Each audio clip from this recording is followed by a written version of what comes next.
greatest voice of all times. Period. That's it. Show your love for Belinda Davis.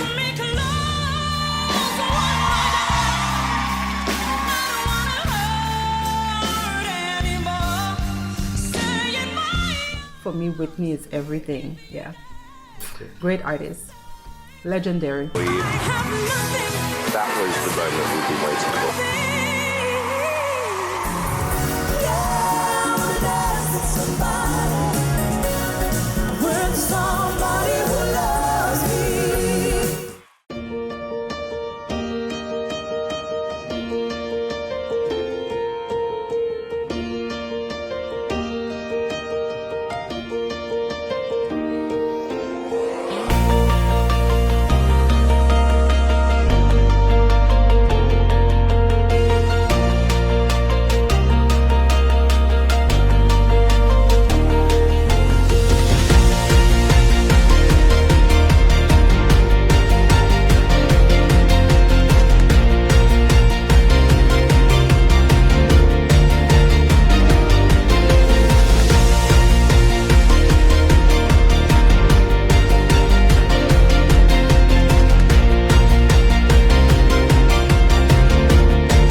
Welcome to the Late Night Show. Hope everything is okay. Hope everything is all right. I'm your host, Andrew Dick.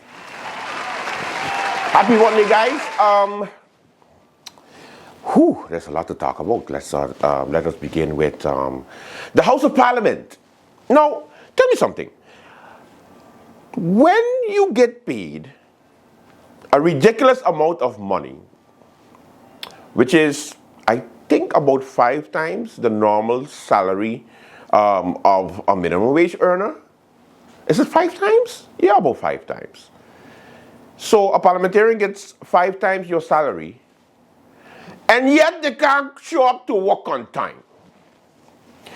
Like the Parliament of St. Martin these days, what they're doing is they're moving as if they're moving on St. Martin time.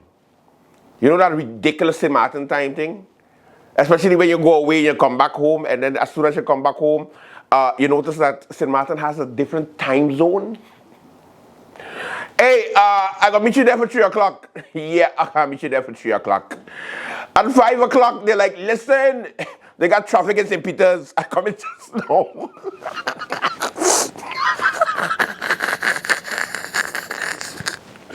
Like, no, you know, it rained.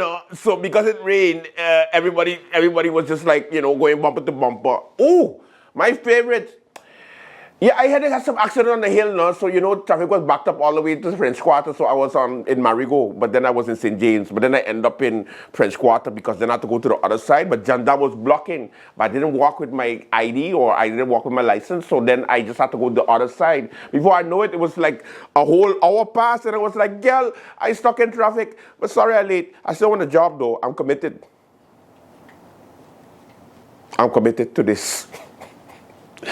So, these wonderful MPs today decided to not show up for work. Some were late, some had excuses. They sent the sick notes to the principal, Sarah Westcott Williams.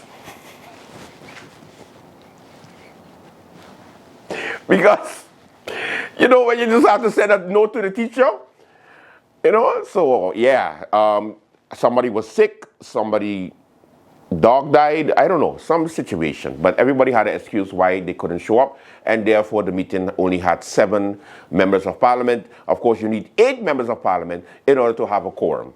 The funny thing about that is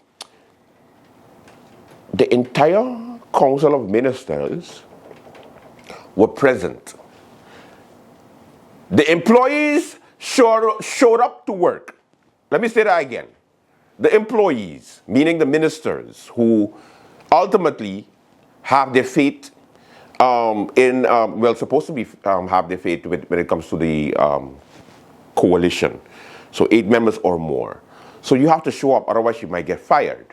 So all 7 members were there, present at the Parliament House on a lovely Monday for the first day of the year. Well, the first day of work of the year. You got one job, which is go into Parliament, pretend to care, pretend to read, pretend to do research, and then pretend to pass a motion which which they won't do, but you at least do the show. And then you disappear again until the next time there is an outcry and you have to come and pretend to be on our behalf. Keyword for today, guys, pretend. Anyway, so the oldest and the first inhabitant of the Caribbean sphere, the President of Parliament, was able to postpone the meeting after, of course, telling us basically who come to work and who ain't come to work. Auntie Sarah, talk to me. Talk to me, Auntie Sarah. Is for the following reason. We did have a quorum, in other words, 8 members who had signed in for the meeting, and thus the meeting could have started as a public meeting of Parliament. However, at the time, there were not 8 persons physically present who had signed. And thus, upon realizing that, the meeting is why I adjourned briefly to first of all, established that we could not have a meeting, and therefore we waited for the additional 30 minutes in order to see if we would then muster a quorum, which did not happen. And so I have no other recourse than to, first of all, establish who are here and have signed, 1 from whom we have received notice. So this will be established now, and with the Secretary General of Parliament, Mr. Garrick Richardson, establishing that by calling off the names of those present and having signed. Garrick, please. MP Veronica Jansen-Webster. MP Veren Kotai. Present. MP Demar La Vega. Present. MP Francisco La Cruz. MP Franklin Myers. Present. MP Ludmila de Weaver. Present. MP Christopher Waver. Present. Chair Lady Sarah Westcott Williams. Present. With that, it has been established that we only have 7 members who have signed into this meeting. We have received notice from the members Roseburg, who will be late, as well as from the member Peterson, who is ill and would not be able to attend the meeting. We have also received notice of lateness from the member Lewis, MP Lyndon Lewis. Members of Parliament, this gathering, therefore, of the members of Parliament will have to be adjourned, and the gathering is closed, and you will be informed as to when the meeting of Parliament to handle the budget, the draft budget 2025, will be convened or reconvened. So, yeah, they had to postpone the gathering while the ministers were there. It's embarrassing, and I really don't care whether you're opposition or your coalition. We pay enough. I think the taxpayers pay enough. So just come, show up, give a signature, pass the budget. We know things are going to go left anyway. But don't mess up the inevitable. In other news, there's a shake-up going up in the TIAT ministry, from what I understand. Regina Labega, the chef de cabinet of the minister of TIAT, Richard Heiliger Martin, has been let go, relinquished. She gone. She get bun. Is that a thing? No, that's actually, yeah, that's maybe like a thing, yeah. So, the reason behind of it, we don't know as yet, but everybody in the cabinet is a bit shaken up about it because, you know, as you know, Regina Labega is the former head of the Tourist Bureau St. Martin. She's also the former CEO of the airport. And tourism-wise, people love her. So, why Krisha? Like, what happened now? You already closed down district. Now you're going to get rid of Regina? What's next? You see what I did there? I just bring in district. They're still waiting for the permit. I'm just saying. You said you was going to do it, and then we're in the middle of January and nothing's happening, and you're firing your chief of the cabinet. So what had happened was, welcome to the late night show. Hope everything okay. Hope everything all right. No, that's a different reality there, because that's actually how the day started. Just like that. I swear I was wearing a different tie though. I wasn't wearing this tie. Either way, it's Monday. A lot is happening, guys. Like you heard from me. That's so weird saying it. So the situation now is that the meeting continued eventually. They got a quorum, and you know what time it is right now. Madam Chair, the opposition was here and ready to work, but the coalition was nowhere to be found. They claim they have majority, but where are they? Why can't they stand and be there and signing on time? Everybody in opposition had something to say as to the reasoning behind the meeting being postponed. People sending in letters and information from the government late. They don't like it, so therefore they're not taking part in the puppy show. So the coalition had to actually go hard. What it is, 9? It's supposed to be 9, right? Or 8. How stable is the government? It's stable. It's pretty stable, because meeting was postponed because of lack of quorum. But because Ray was sick, as you heard, but now Ray then recovered because Sarah were working on him, you know? Like, you're healed. So, at the end of the day, the meeting went on, and yes, the complaints began.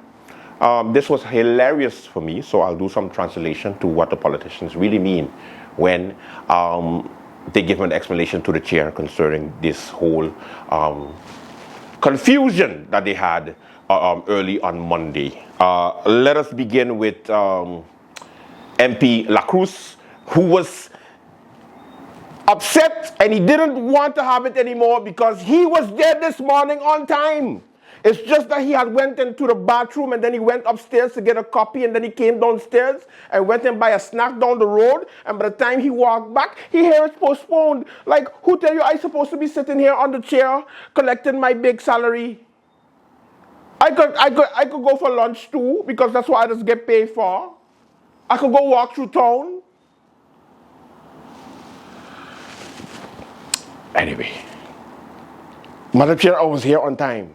What? Nigga, you're not inside of your seat. You're not sitting on your seat at the time of the meeting. Obviously, Auntie Sarah is going to, what? Postpone it because there's no 8 members there. Yes, you signed in, but run the clip, please. I'm upset.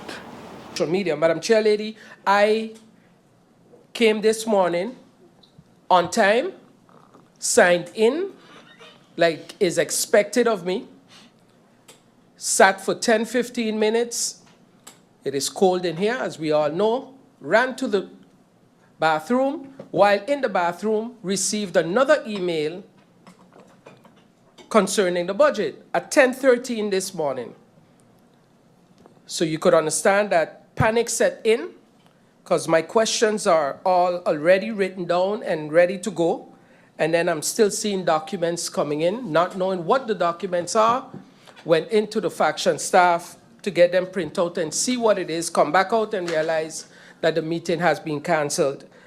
But to my surprise, then on social media, like children, we have MPs that are going to sit down and make comments trying to ridicule, while a simple, hey, MP, where are you? What is going on? Would have been sufficient. So the tit for tat game that needs to done, that needs to finish, and the tardiness from government towards Parliament needs to be a lot better this year. Madam Chair, I was there till 9 o'clock and I was there and I signed in and I just left and you postponed it.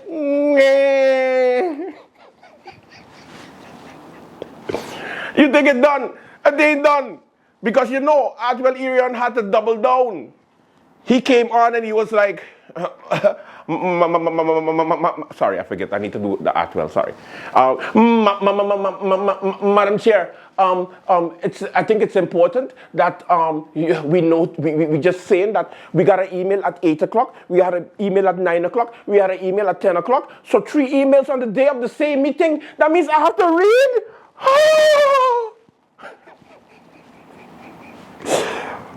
I get the email for the meeting that we're discussing today, so I have to actually break my head and study.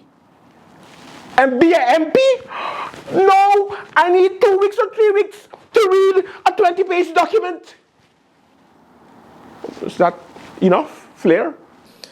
Madam President, MP La Cruz mentioned the tardiness of government and his inability to be able to continue to prepare for the meeting today.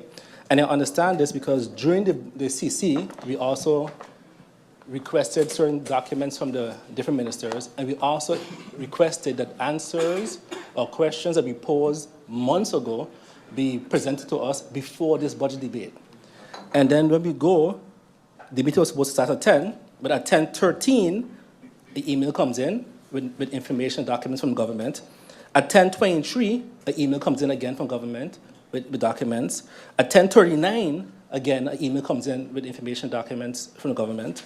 At 10:53, again, documents from the government. At 10:58, again, documents related to the budget. At 11:04, again, documents related to the budget.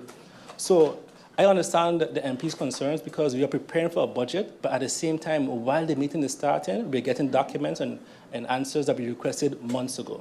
That'll be all, Madam Chair. So now, we're going to go with leadership. And the leadership is, not Omar Otley, but Duran, the new leader of the National Alliance. The unofficial leader of the National Alliance, actually. Because I didn't vote for him yet. But I hear that he's going to go uncontested.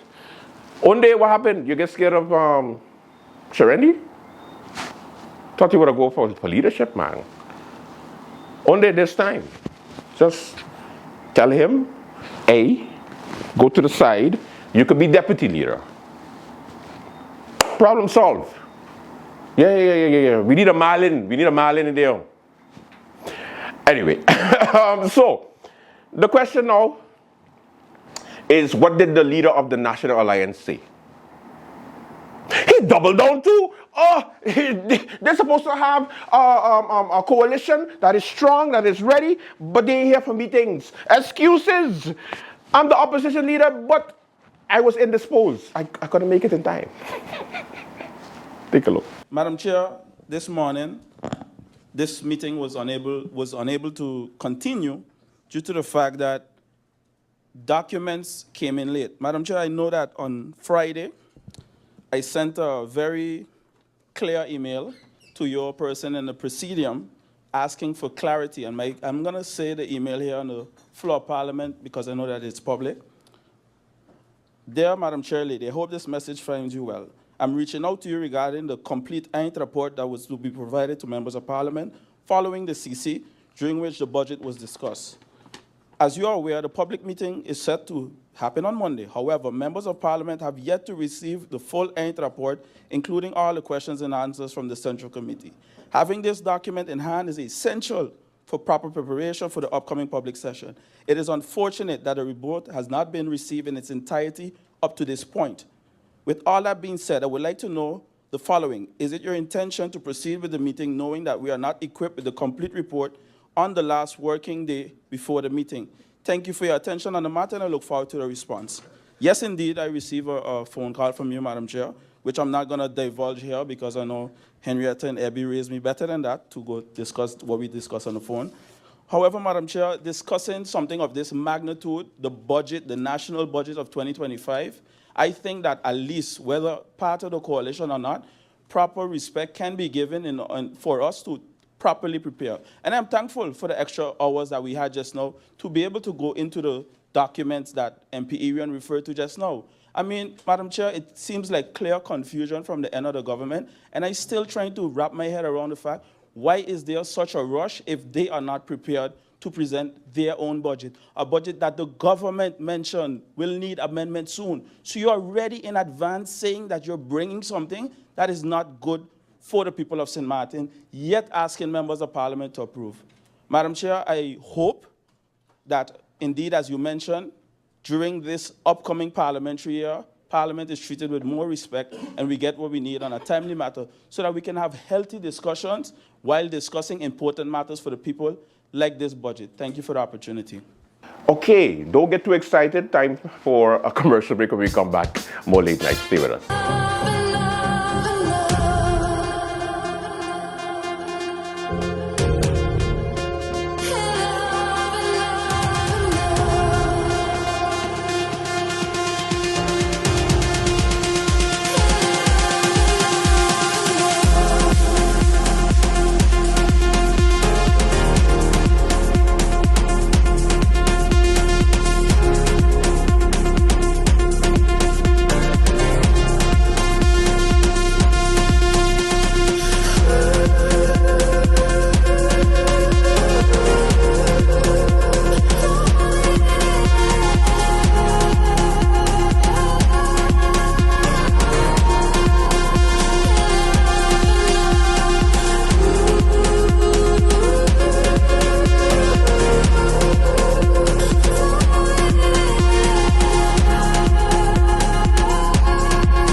What is it? Guess what?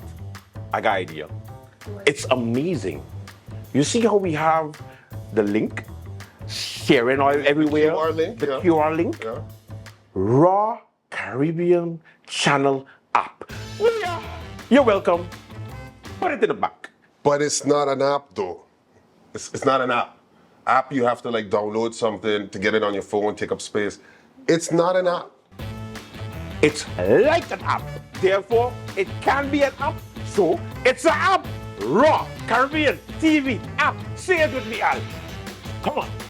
It's not an app though. All you gotta do with that, it's a link. You take the link, you hit the bookmark, you say add to home screen, and so it shows up like an app icon, but it's not an app though. Are you a real person? It is an app because you get to watch all the programs from Raw Caribbean at one place. It is an app. I don't know how to explain this to you, but factually and technically, it's not an app. Kind of like we do the news, facts, Yeah. and you do that thing you do. Whoa. Point being, you just go to the QR, you hit bookmarks, and you hit add to home screen, and then you can have the link to, let's give it another name. The app. You want to call it the app? Raw Caribbean TV app. Jess. Yes. Jess, please, give please some sense, Jess. Jess. It's kind of like an app. That's why she gets the big bucks. It's not an app, though. It's not a app. What the It's not a app. You kiss your mother with her mouth? My God. Watch Raw Caribbean TV app. Watch Raw Caribbean TV app. Yes. It's not an app, though.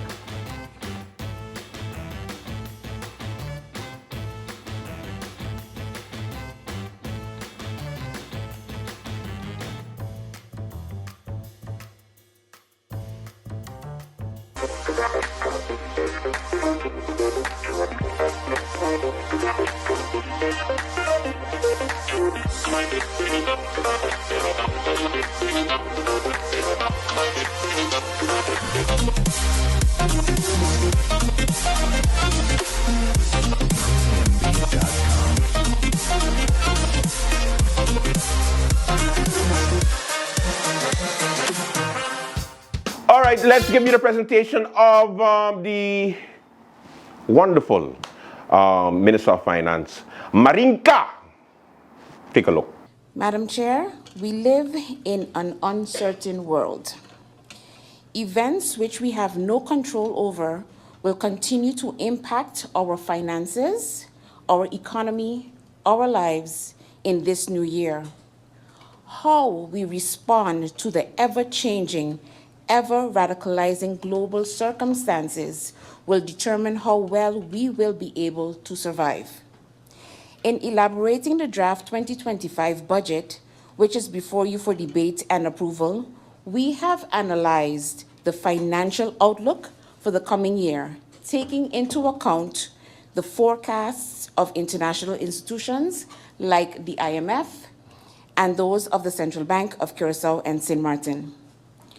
Respectively, they project a gross domestic product, GDP, for 2025 of approximately 3.1 billion guilders for Sint Maarten.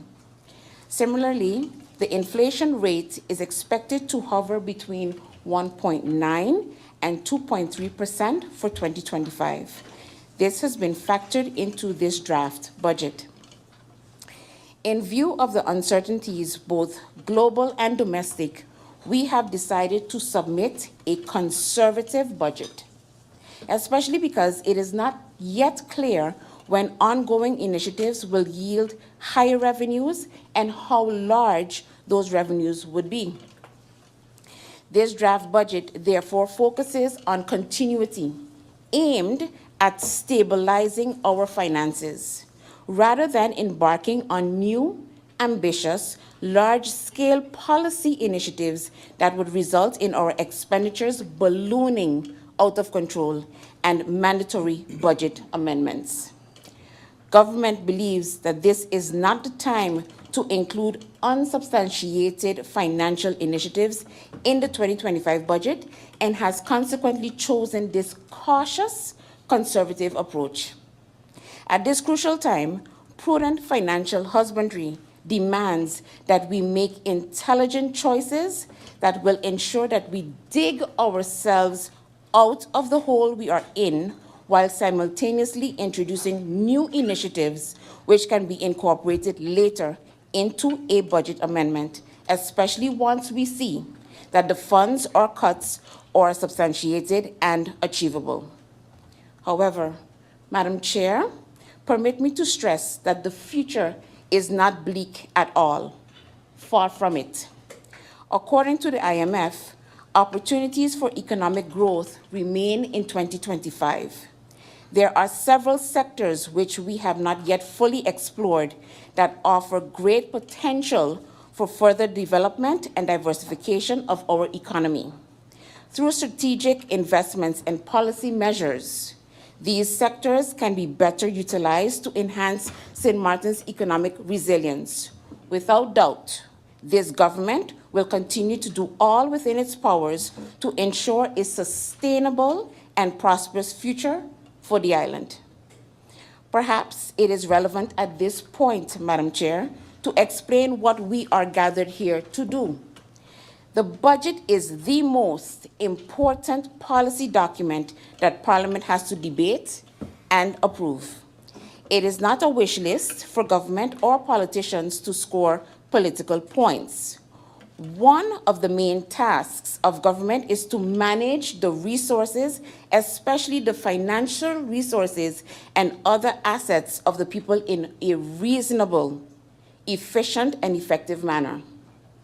Hence, policy initiatives must take into account how much is in government coffers and which areas must be prioritized in terms of allocation of these resources. It is common knowledge that our government coffers are not buoyant. Even the critics of this budget know that. Therefore, it is imperative that we take heed of the popular saying, cut your coat according to your size. In fact, Madam Chair, I would amend that saying as follows: cut your coat according to your cloth. Everybody would love to drive a Ferrari. However, if the amount of money you have can only buy you an Atos, what choices do you have other than to ask Santa to bring you a Ferrari next Christmas? I humbly submit, Madam Chair, that a nation that has accumulated a debt of over 1 billion guilders since October 10th, 2010, does not have the luxury of a Ferrari at this point in time. As I have stated before, St. Martin's public debt has surpassed 1 billion guilders. Despite this, our debt as a country is still considered reasonable, as our debt to GDP ratio is approximately 34%. What is key is how we manage this debt in totality. So basically what it means is that we continue to make estimations for something that we know we're not going to finish within the same year. So they basically making up things that is going to supposedly make us money throughout the year of 2025. And they wonder why CFT continues to run us. Because we spend what we don't have. Problem solved. St. Martin mystery solved. We'll be right back.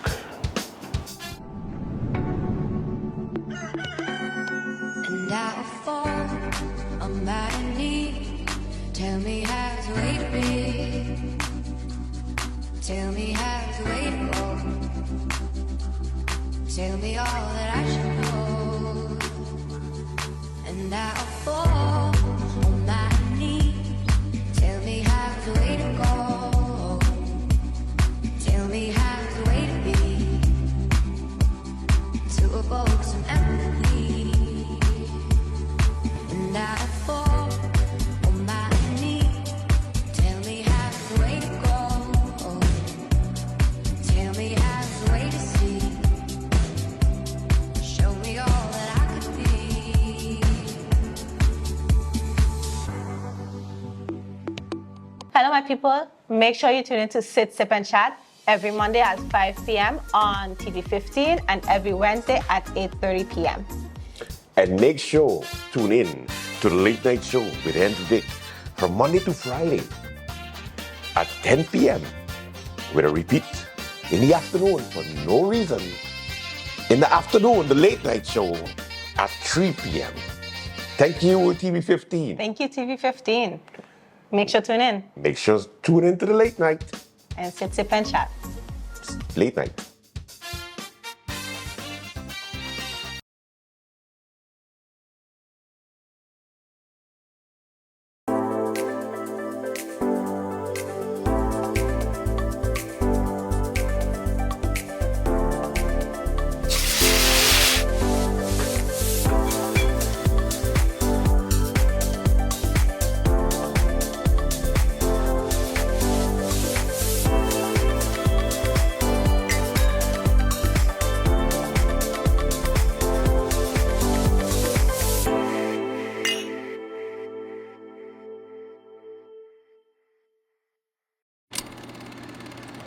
For over 50 years, we've understood the power of connection. Back when connecting St. Martin to the world seemed impossible, we made it possible. From pioneering international calling to introducing digital mobile services and laying the foundations for fiber optic technology, we've kept you connected wherever life or business takes you. And through it all, we've proudly supported the vibrant culture, traditions, and people that make St. Martin unique. But that's not where our journey ends. It's where it starts again. With a brand new commitment to connecting you, we've been working tirelessly behind the scenes to improve our services and bring you a better, more reliable network. We've restored the SMPR1 fiber cable that connects St. Martin to the world, ensuring faster speeds and greater stability. Our mobile platforms are being upgraded, and we've expanded our mobile coverage so you can stay connected wherever you go. Our new customer service system is easier to use and more efficient than ever. Plus, we're continuing to expand our fiber network, bringing you the most advanced internet available. But beyond pioneering technology, we're committed to uplifting our community, because this is our home too. That's why we provide free connectivity to many schools across St. Martin, equipping the next generation with the tools to connect, learn, and grow.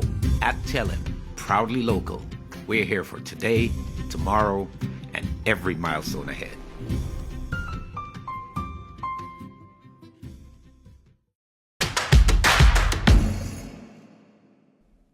At this point, everyone has heard about the IMF, which stands for the International Monetary Fund, a global organization that was established in 1944 with the primary purpose of promoting international monetary cooperation and facilitating international trade. The IMF has come to be known as a lender of last resort for member countries that are experiencing economic difficulties and provides them with loans to help stabilize their economies. However, these loans often come with conditions that require countries to implement economic policies that are in line with the IMF's economic philosophy and can push countries into austerity measures that are known to be extremely restrictive. These austerity measures imposed by the IMF often require governments to cut back on aspects such as government spending, reducing subsidies, and raising taxes. These measures are often aimed at reducing budget deficits and stabilizing the economy, but they can also have negative effects, such as increasing unemployment and reducing social spending.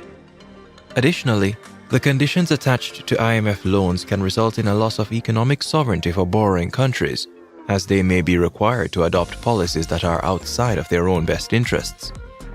While the IMF can be a savior for countries struggling to manage their finances, they have also been criticized for exacerbating economic problems in borrowing countries by imposing harsh conditions that are difficult to meet. This has led to accusations that the IMF is more concerned with advancing its economic philosophy than with promoting economic welfare of its member countries. As a result, the role of the IMF in the global economy remains a subject of debate and controversy. But rather than get into that debate today here at Gyro Caribbean, we will pivot and instead take a look at which Caribbean countries are most indebted to the IMF and how they are managing to navigate these waters. Information today on the level of debt owed to the IMF is taken directly from the IMF and a link to all the countries and the amount of debt owed can be seen in the link in the description below. So, without further ado, let us highlight the top 10 Caribbean countries that are most indebted to the IMF. Please like, subscribe, and turn on the notification bell for our future videos. Just as a disclaimer, transactions with the IMF are done through special drawing rights. These special drawing rights, or SDRs as they are known, are an international reserve asset created by the IMF. SDRs itself is not a currency, but rather a basket of currencies which includes the US dollar, the euro, the Japanese yen, the British pound sterling, and the Chinese yuan, with a value determined by their exchange rates. As a result, reports from the IMF on debts owed are reported in SDRs and not USD. But for ease of understanding, we have put the figures in this list in USD using the current SDR exchange rate published as of February 2023. Let's get started. Number 10 on our list is Dominica, which has a debt to GDP ratio of 108%, placing it among the 30 countries in the world with a debt to GDP ratio of over 100%. The debt to GDP ratio is a measure of a country's debt relative to its economic output and is calculated by dividing a country's total public debt by its gross domestic product, GDP. The benefit of using a debt to GDP ratio is that it indicates a country's ability to pay back its debts. A higher ratio indicates that a country has a larger amount of debt relative to its economic output, which can make it more difficult to repay. Dominica's IMF debt is $19,963,130. Dominica's relationship with the fund has been more comprehensive and historical than its neighbor, St. Lucia. The country has taken loans periodically from the fund since it joined in 1984 and relied heavily on the fund during the mid-2000s and into the financial crisis of 2008. The majority of Dominica's current debt to the IMF, however, is from loans taken out during the COVID-19 pandemic. The country had been hit hard by the COVID-19 pandemic, with an estimated decline in GDP of 11% in 2020, underpinned by a sharp reduction in tourism receipts that affected connected sectors and by lockdown measures to limit the spread of the virus. The output decline was contained by health spending, social transfers, and public investment resilient to natural disasters, which increased significantly, leading to an increase in public debt to 106% of GDP, despite record high citizenship by investment (CBI) revenue. The country is slowly rebounding and aims to start making repayments to its loans this year in 2023 to bring down the country's high debt ratio. Sticking to smaller Caribbean countries, we now come to the country of many islands at number 9, St. Vincent and the Grenadines, with a debt to GDP ratio of 88% and an overall debt of USD $29,287,283.55. Compared to other countries on our list, St. Vincent and the Grenadines have been in relatively good standing with the IMF since the country first took out a loan back in 1984. Over the years since, the country had only drawn on the IMF a few times with relatively small loans. So why is the country on our list? Well, as one will soon come to find about our list, many countries turned to the IMF during the COVID-19 pandemic in an attempt to bolster their country's budgets and ride a wave out of the pandemic. Back in 2020, the country took out a series of loans. These loans were part of the IMF's Rapid Financing Instrument, RFI, which is designed to provide emergency financial assistance to member countries facing urgent balance of payments needs, such as those resulting from natural disasters, public health crises, or other external shocks. The RFI program for St. Vincent and the Grenadines aimed to support the country's response to the COVID-19 pandemic, which had significant impacts on the country's economy and public health system. The program included measures such as financial support for affected sectors, strengthening of the health system, and social protection for vulnerable populations. While the country was in the midst of the COVID-19 pandemic, it was hit again with a natural disaster with the eruption of the country's La Soufrière volcano, adding another economic pressure into the mix. Despite the authorities' strong efforts to contain deficits, critical fiscal responses to these shocks pushed up public debt.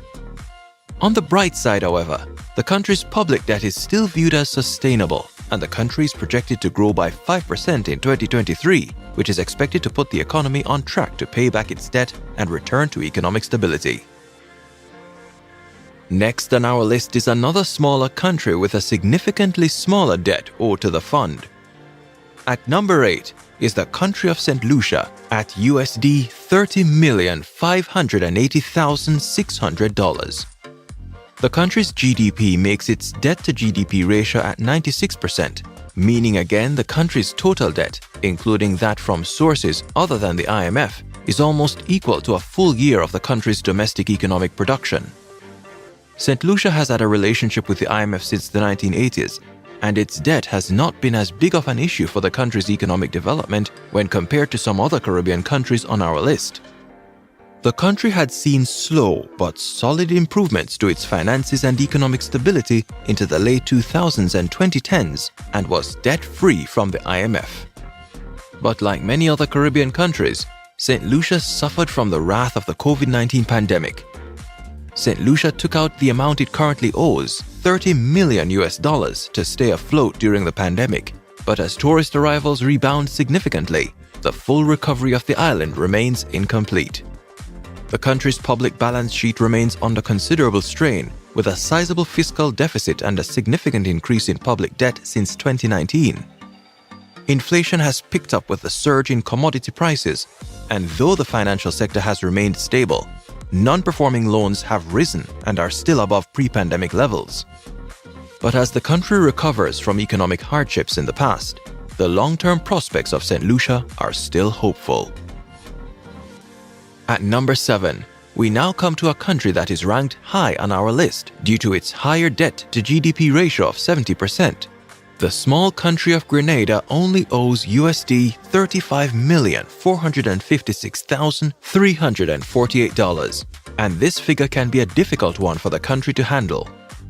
Grenada first sought assistance from the IMF back in 1984 when the country was facing a severe economic crisis. The IMF provided loans in exchange for structural reforms designed to stabilize the economy and promote growth. Grenada's debt to the IMF progressively grew over the years due to incremental borrowing from the fund. Since then, Grenada has continued to work closely with the IMF to address its debt and promote economic stability. In 2020, with the severe impact that the COVID-19 pandemic had on the Grenada economy, especially as it relates to tourism, the IMF approved an emergency loan of USD $22.4 million to help Grenada.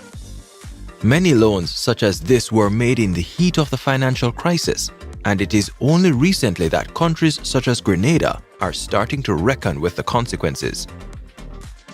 Pivoting down to the south of the Caribbean, we come to our next country which recently had a political storming of its parliament in opposition to austerity requirements set by the IMF. At number 6, Suriname saw protesters enter its parliament demanding the country's administration reverse policies that have led to the removal of subsidies on several items including fuel. These policies were actually in compliance with the IMF loans taken out by the country, which led to the country owing USD $112,605,200 and a debt-to-GDP ratio of 125%. But it is only until fairly recently that Suriname had transactions with the IMF.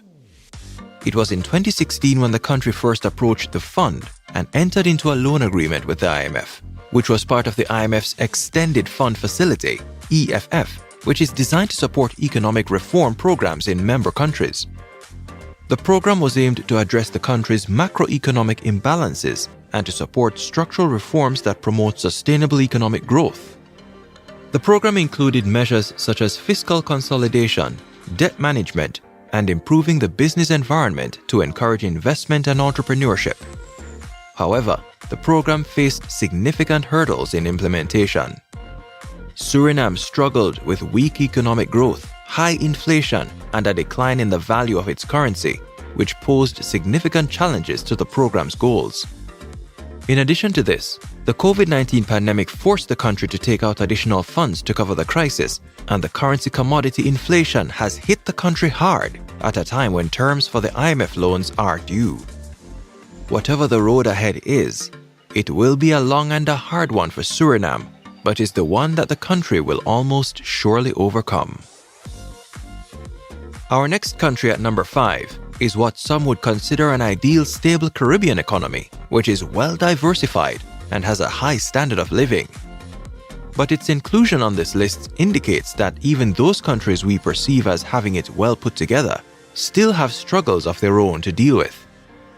With a debt-to-GDP ratio of 90%, the Bahamas owes some USD $260,649,600 to the IMF, and most of this came during the COVID-19 pandemic. The Bahamas' tourism-dependent economy was hit hard by the COVID-19 pandemic, which came on the heels of the devastation caused by Hurricane Dorian. While the economy was recovering from the impact of Hurricane Dorian, the revenues the country relied on from tourism disappeared during the pandemic, and the country was no longer able to rebuild at the speed it needed. The IMF stepped in to loan Bahamas the necessary funds it needed to stay afloat, while implementing policy priorities ahead, aimed at safeguarding the recovery, preserving debt sustainability, and promoting sustained and inclusive growth. The road to recovery for the Bahamas is a long one. But as the world returns to normal, the government is expected to see a budget surplus in the coming years and swiftly decrease its dues to the IMF. With the lowest debt-to-GDP ratio at number 4, Haiti has a relatively high amount of debt owed to the IMF, totaling USD $276,771,292.20, and the country's debt-to-GDP ratio is only 24%. Haiti has had a long and complex relationship with the IMF, and like many developing countries, Haiti has struggled with debt and economic instability and has turned to the IMF for help on several occasions. One of the most significant examples of this occurred in the aftermath of the devastating earthquake that struck Haiti in 2010. In response to the disaster, the international community pledged billions of dollars in aid to help the country recover. However, much of this aid was channeled through the IMF, which used it to provide loans to Haiti instead of simply giving it to the government. In recent years, the country has since seen some cancellations of its debt owed, but still has a fairly large amount of overall debt to the IMF. By the way, if you are getting value from this presentation, we would greatly appreciate it if you would give this video a like, subscribe, and turn on the notification bell for our next video. Thank you. Next on our list at number 3 is one of the most overborrowed countries of them all, Barbados.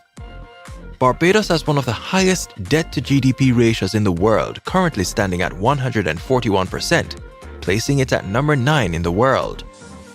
This is equivalent to USD $480,394,075 and is the third largest debt owed in the Caribbean to the IMF, which is a feat considering the country's small size. Barbados had gone to the IMF before the COVID-19 pandemic in 2018 as a way to address shortfalls in the country's budget. It was during this period that the establishment of the Barbados Economic Recovery and Transformation (BERT) plan was made. But when the COVID-19 pandemic hit, the country was forced to take out even more loans to cover the loss the country saw from tourism.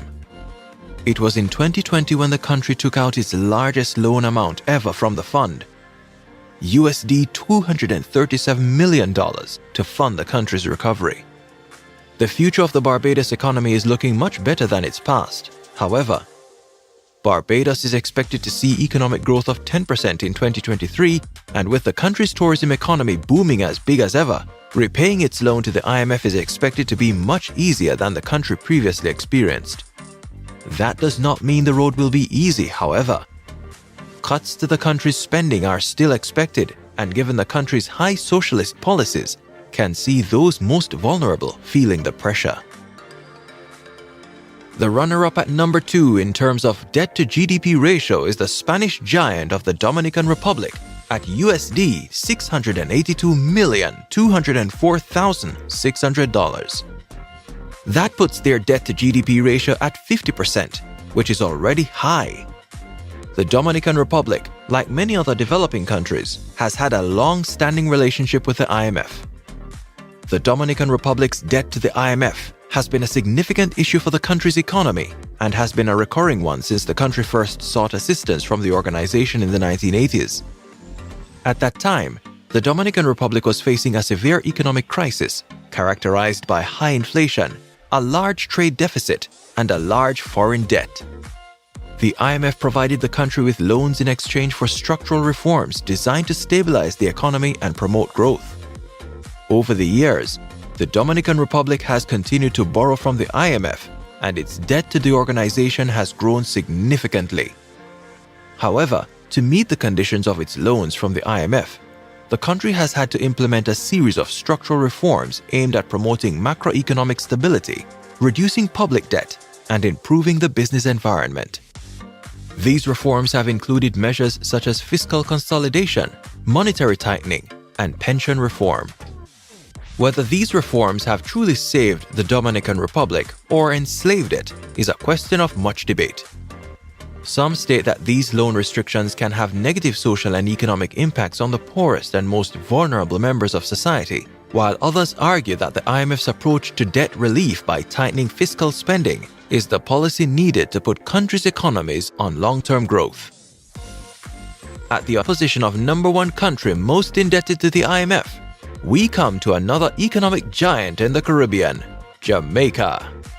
As of February 2023, Jamaica owes USD $797,954,847.52 to the fund, which puts its debt to GDP ratio at 94%.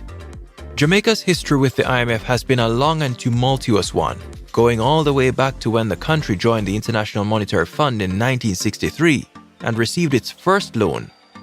Since its membership with the IMF, Jamaica has used the IMF resources consistently and taken advantage of the availability of loans provided to help improve the standard of living and economic stability of the country. It is primarily during the 1970s when Jamaica entered into two standby agreements that its economy saw more difficult problems. Standby agreements with the IMF require countries to alter their fiscal policies to receive loans and assistance. The difficulty in repaying these loans led them to enter into further agreements which permitted Jamaica to repay its outstanding loan over a longer period due to economic factors that prevented the country from following the originally planned repayment plan. In conclusion, the International Monetary Fund has played a significant role in promoting economic stability in many developing countries through its lending programs and policy advice.